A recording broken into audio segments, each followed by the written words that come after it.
శ్రావణ మాసంలో ప్రత్యేకించి వరలక్ష్మి వ్రతం సందర్భంగా లక్ష్మీదేవి రూపుతో ఉన్న కాయిన్ను పూజలో ఉంచడం సాంప్రదాయం, నమ్మకం. ఆ ఆచారాన్ని తరతరాలుగా కొనసాగిస్తూ వస్తున్నారు.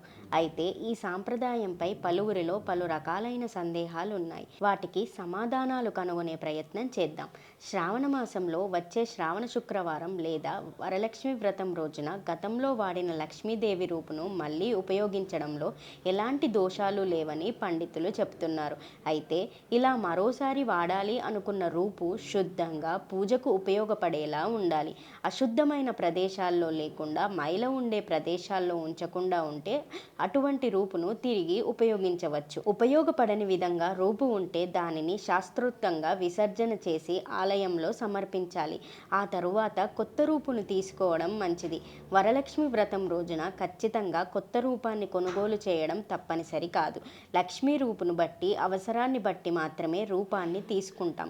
కొంతమంది ప్రతి ఏడాది కొత్త రూపాన్ని కొనుగోలు చేయడం ఆచారంగా పెట్టుకుంటారు. పూజ పూర్తయ్యాక ఆ రూపును విసర్జన చేసి ఆలయంలో సమర్పిస్తూ వస్తుంటారు. నిత్యం ఇంట్లో రూపాన్ని పూజించుకోవాలి అనుకుంటే దానిని పంచామృతంలో లేదా గోక్షీరంతో శుద్ధి చేసి పసుపు, కుంకుమ, పుష్పాలు, అక్షతలతో అలంకరించి పూజకు వినియోగించుకోవచ్చు. ఒకవేళ మీరు కొత్త రూపును కొనుగోలు చేయాలి అనుకుంటే శుక్రవారం రోజున కొనుగోలు చేయడం మంచిది. పెద్దల సలహాలతో లక్ష్మీ రూపును కొనుగోలు చేయాలి.